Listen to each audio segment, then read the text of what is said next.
E se a gente descobrisse que um manual para uma vida plena, escrito há milhares de anos, pudesse ser, sei lá, mais relevante hoje do que a gente imagina? Sabe, esses textos antigos podem parecer distantes, mas a ideia aqui é conectar os pontos entre quatro fontes bem diferentes para encontrar uma sabedoria que, nossa, é surpreendentemente atual. Vamos começar com a pergunta que vai guiar a nossa conversa. O que conecta votos sagrados, uma viúva pobre e uma profecia sobre o fim dos tempos? Parece um enigma, né? Pois é exatamente isso que a gente vai tentar montar, peça por peça, usando os textos como nosso guia.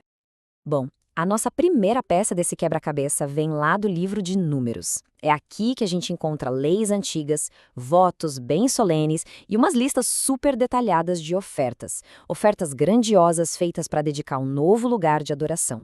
Depois, a gente mergulha no Salmo 49. É pura poesia, sabe? Uma poesia bem sóbria sobre como a vida é frágil e sobre aquela ilusão de que a riqueza pode, de alguma forma, nos salvar da morte. A terceira fonte é Provérbios 10, capítulo 10. Pensa numa coleção de sabedoria prática. Ele coloca lado a lado dois caminhos de vida, o do justo e o do ímpio, e mostra como os destinos deles são bem diferentes. E, para fechar, a gente tem o Evangelho de Marcos. Esse texto traz ensinamentos bem diretos sobre o que é devoção de verdade e também alguns alertas sobre tempos difíceis que estariam por vir. Ok, com as nossas fontes na mesa, vamos entrar de cabeça no primeiro tema. Como é que se mede o valor real de uma oferta, de um presente?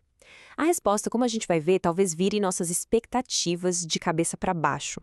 Dá uma olhada nessa lista de número 7. Para dedicar o tabernáculo, que era o coração da comunidade, os líderes das tribos trouxeram ofertas assim, extravagantes. Pratos de prata, bacias de prata, vasilhas de ouro, dezenas e dezenas de animais. Foi uma demonstração pública, grandiosa, de devoção. Agora, o que é fascinante é o contraste. Centenas de anos depois, lá em Marcos 12, a gente encontra um aviso contra exatamente esse tipo de exibição.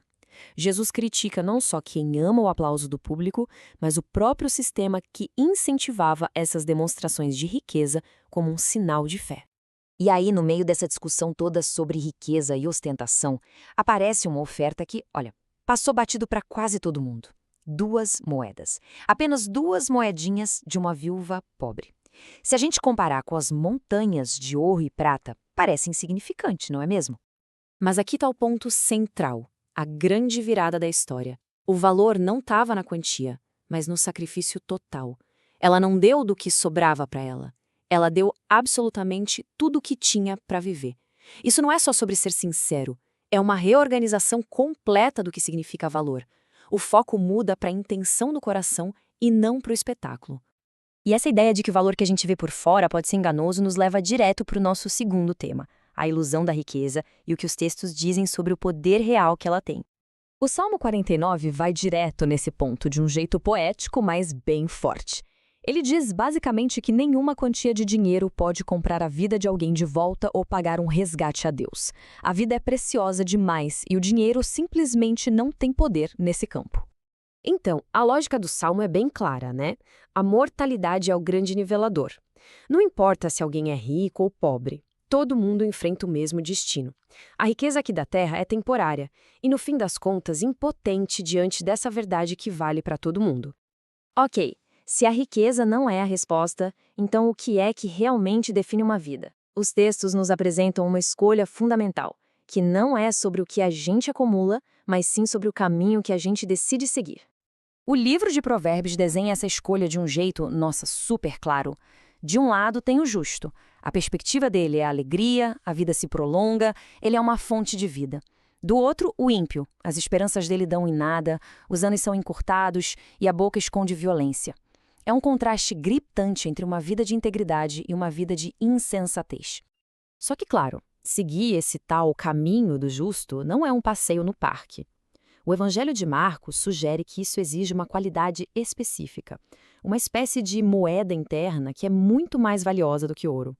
Lá em Marcos 13, diante de profecias sobre tempos complicados, a instrução não é sobre juntar recursos, mas sobre cultivar a resiliência. Primeiro, ficar de olho para não ser enganado. Segundo, não se apavorar no meio do caos e dos conflitos. E o mais importante, permanecer firme até o fim. A perseverança é que é a chave para conseguir atravessar o caminho justo, mesmo quando ele é cheio de obstáculos. E isso tudo nos traz de volta àquela pergunta lá do começo. O fio que conecta a viúva, as ofertas, os salmos e as profecias é este: a sinceridade vale mais que o espetáculo. A sabedoria é mais valiosa que a riqueza. E a perseverança é mais importante que a vida fácil. Juntos, esses textos antigos desenham um mapa para uma vida com propósito de verdade. O que nos deixa com uma reflexão final, que é tão relevante hoje quanto era há milênios, em um mundo que incentiva a gente a acumular, a ter sempre mais, o que é que, no fim das contas, realmente vale a pena guardar.